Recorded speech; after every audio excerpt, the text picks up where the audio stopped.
మాత్రే నమః. నారాయణి టాక్స్ ప్రేక్షకులకు స్వాగతం.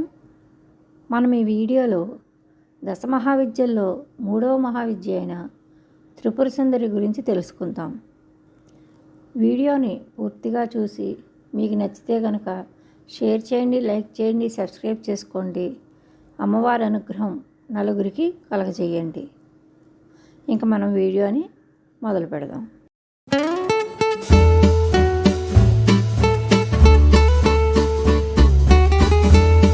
ఇంకా దశమహావిద్యల్లో 3వ మహావిద్య త్రిపుర సుందరి. ఈ అమ్మవారు ప్రసన్నంగా ఉంటారు. ఈ దశమహావిద్యలో త్రిపుర సుందరి, కమలాత్మిక అమ్మవార్లు మాత్రమే సాత్విక వదనంతో చిరుమందహాసంతో విరాజిల్లుతూ ఉంటారు. అమ్మ ఎర్రని చీర ధరించి చెరుకుగడ, పాసం, విల్లు పట్టుకొని ఉంటారు. అమ్మవారిని ఆదిశంకరాచార్యుల వారు సౌందర్యలహరిలో ఎంతో చక్కగా వర్ణించారు. అంతేకాకుండా ఈ అమ్మను లలితగా మనం రోజు లలితా సహస్రనామంలో పూజ చేసుకుంటూ ఉంటాం. సౌందర్యం అంటే ఇవాల్టి దూర్తమైన అర్థంతో చూడకూడదు. అమ్మవారిని యొక్క శక్తి శ్రీచక్ర బిందువు వద్ద ఇచ్ఛాశక్తి, జ్ఞానశక్తి, క్రియాశక్తి రూపంలో ఉంటాయి. ఈ మూడిటికి త్రిపుర సుందరి అమ్మవారు నడిపిస్తూ ఉంటారు. ఈ అమ్మవారి సాధనను శ్రీ విద్య అని అంటారు. శ్రీ విద్యను గురుముఖంగా మంత్రం స్వీకరించి సాధన చేయాలి. ఈ అమ్మ శక్తి వలన మనకు ప్రకాశవంతమైన తేజస్సు లభిస్తుంది. అమ్మను శ్రీ విద్యగా ఉపాసించే వారిని శ్రీ విద్యా ఉపాసకులు అని అంటారు. ఈ అమ్మను అగస్త్య మహాముని, దూర్వాస మహాముని, చంద్రుడు, కుబేరుడు మొదలగు వారు అందరూ కూడా ఉపాసించి తరించారు. ఈ అమ్మవారిని రాజరాజేశ్వరి, కామేశ్వరి అని కూడా పిలుస్తారు. మనం అమ్మను సాత్వికమైన విధానంలో పూజిస్తే అమ్మ లలితా త్రిపుర సుందరిగా అనుగ్రహిస్తుంది.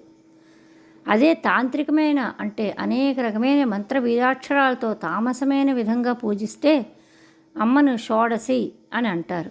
అంటే 16 సంవత్సరముల కన్య అని త్రిపుర సుందరిగా పూజ చేస్తారు. ఇది ఎక్కువ అఘోరాలు, తాంత్రికోపాసకులు చేస్తారు. అమ్మ కాళీ తార భయంకరమైంది అంటే కొంత మామూలు మానవులు చక్షువులతో చూస్తే భయంకరంగా అనిపిస్తుంది.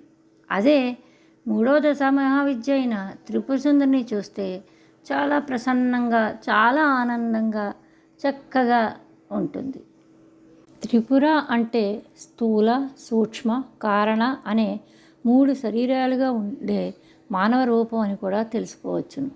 చాలామంది సాధకులు అమ్మను బాలగా పూజ చేస్తారు. అమ్మ చిన్నపిల్లగా ఉంటే చాలా కొంచెం పూజ చేసిన అత్యంత ప్రీతి పొంది వరాలను నసుగుతుందని అంటారు. అమ్మను బాలగా ఆకట్టుకుంటే ఆ ఆనందమే వేరు. ఇక్కడ మనం బాలారూపం గురించి మాట్లాడుకున్నప్పుడు తాడేపల్లి రాఘవనారాయణ శాస్త్రి గారి గురించి కూడా చెప్పుకోవాలి. వీరు చాలా బాలా ఉపాసకులు. అమ్మ వీరితో నిత్యం మాట్లాడేది. వీరి యొక్క ఇంట్లో నిత్యం తిరుగుతూ ఉండేది అమ్మ బాలరూపంలో. అమ్మ ఉన్న ఇంటిలో మంచి సువాసన వెదజల్లుతూ ఉంటుంది. అంతేకాకుండా వీరి నిర్యాణం తర్వాత వీరి నుండి శక్తి బాలరూపంలో వెళ్ళడం చాలామంది చూశారంట. దాన్ని పేపర్లలో కూడా అచ్చివేశారని చెబుతారు. అంటే ఎక్కడో పురాణాల్లో జరిగిందా లేదా అనే వాదకులకు ఇటువంటి ఉదాహరణలు మనకి కోకొల్లలుగా ఉన్నాయి. అమ్మను ఆశ్రయించడం ఒక్కటే మనం శ్రద్ధగా చేయాలి. మిగిలినవన్నీ అమ్మే చూసుకుంటుంది. అంటే మనలో జ్ఞాపక శక్తిని, జ్ఞానశక్తిని పెంచి ఉన్నతికి అమ్మ ఉపాధిగా చూపిస్తుంది. మనలో సాధించాలనే ఇచ్ఛాశక్తికి జాగృతం చేస్తుంది. వీటన్నిటినీ పని రూపంలో చేయించి మన ఉన్నతికి బాట వేస్తుంది. అదే క్రియాశక్తి. అమ్మని ఈ విధంగా భావనాత్మక రూపంతో ఎవరు లలితమ్మను ఆరాధిస్తారో అమ్మ చిన్నపిల్లగా, బాలగా మన వద్దకు వచ్చి మనల్ని చేయి పట్టుకొని నడిపిస్తుంది. అమ్మను పంచదశి మంత్రంతో సాధన చేస్తూ ఉంటారు. అంటే అమ్మను పాడ్యమి నుండి పౌర్ణమి వరకు ఒక్కొక్క రోజు ఒక్కొక్క తిథిలో అతిదేవతగా తలిచే అమ్మను పూజ చేస్తూ, అదేవిధంగా చివరి రోజు చంద్రుడు ఆమెను అర్ఘ్యపాద్యాలతో పరిపూర్ణంగా పూజ చేస్తాడు. అమ్మను దక్షిణాచారంలో లలితా త్రిపుర సుందరిగా, వామాచారంలో త్రిపుర సుందరి శక్తి షోడశక్తిగా పూజిస్తారు. అమ్మవారు జ్యోతిష్శాస్త్ర ప్రకారము బుధగ్రహానికి ఆధిపత్యం వహిస్తుంది. అమ్మ మన గొంతు దగ్గర ఉన్న థైరాయిడ్ గ్రంథిని నియంత్రిస్తూ ఉంటుంది. అంతేకాకుండా మనకు సంఘంలో కమ్యూనికేషన్ మరియు ముద్రణ రంగాలు ఇంకా ఇలాంటి అనేక రంగాలకు అమ్మను ఆరాధిస్తే అత్యుత్తమమైన ఫలితాలు పొందవచ్చును. ఈ అమ్మ ప్రసిద్ధమైన వాగ్భవకూటము, కామకూటము, శక్తికూటము ఈ 3 సిద్ధులకు ప్రసిద్ధమైనది. త్రిపుర సుందరి రూపమును శ్రీచక్ర రూపంలో పంచదశాక్షరీ మంత్రాదిగా సాధన చేస్తూ ఉంటారు సాధకులు. దీనినే శ్రీ విద్య అంటే, శ్రీ అంటే లక్ష్మీ రూపం అంటే అమ్మను అన్నీ అనుగ్రహించమని ఇక్కడ చెప్తూ ఉంటారు. ఇక్కడ నేను ఎటువంటి బీజాక్షరాలు ఇవ్వడం లేదు, ఎందుకంటే వాటిని గృహముఖంగా తీసుకొని వారి ద్వారా మాత్రమే మనము సాధన చేయాలి అని పెద్దల యొక్క అభిప్రాయం.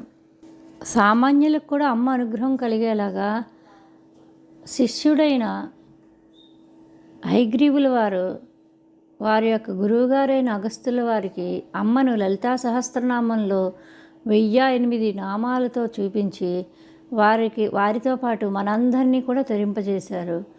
అమ్మ సృష్టి స్థితి లయల్లో తానే ఉంటుందని లలితా సహస్రనామం చెప్తోంది. లలిత అంటే ఆటలాడునది అని అర్థం. అంటే అమ్మ చక్కగా ఆట ఆడిస్తూ చక్కగా ఒక మంచి దారిలో పెడుతుంది. రోజు లలితా సహస్రం చదువుకోవడం అన్నది అతి ఉత్కృష్టమైన పూజగా మనం భావించవచ్చు. అమ్మ త్రిపుర సుందరి దేవాలయాలు త్రిపురేశ్వరిగా, పార్వతి యొక్క రూపంగా అర్తలలో ఉంది. ఇది ఉదయపూర్లో ఉంది. ఇంకొకటి అస్సాంలో కామాఖ్యలో, ఇంకోటి ప్రకాశం జిల్లాలో, ఇంకోటి మార్కాపురం గ్రామంలో అమ్మ బాలా త్రిపుర సుందరిగా కదంబవనంలో విరాజిల్లుతూ ఉంది. అంతేకాకుండా కాకినాడ జిల్లాలో అమ్మ బాలా త్రిపుర సుందరిగా అత్యంత మహిమాన్వితంగా పూజలు అందుకుంటోంది. దసరా నవరాత్రుల్లో అత్యంత వైభవంగా అమ్మవారి పూజలు నిర్వహిస్తారు. ఇక్కడ అమ్మకు బంగారు చీర శ్రావణ మాసంలో మరియు దసరా రోజుల్లో అలంకరించి భక్తులకు అమ్మ యొక్క అనుగ్రహం కలగజేస్తూ ఉంటారు. అమ్మ ఎదురుగుండా శ్రీచక్రం అత్యంత మహిమాన్వితంగా విరాజిల్లుతోంది. నిత్యం అమ్మకు శ్రీచక్రార్చనలు, కుంకుమార్చనలు చేస్తూ భక్తుల యొక్క కోరికలను అమ్మ చక్కగా తీర్చేలాగా ఇక్కడ ఉన్న పూజారులు కానీ పండితులు కానీ చేస్తూ ఉంటారు. అంతేకాకుండా మనకి కాశీలో 49వ ఘాట్ యొక్క పేరు కూడా లలితా ఘాట్. ఇక్కడ అమ్మవారి విగ్రహం పెద్ద గుడిలో పెద్దగా కనిపిస్తూ ఉంటుంది.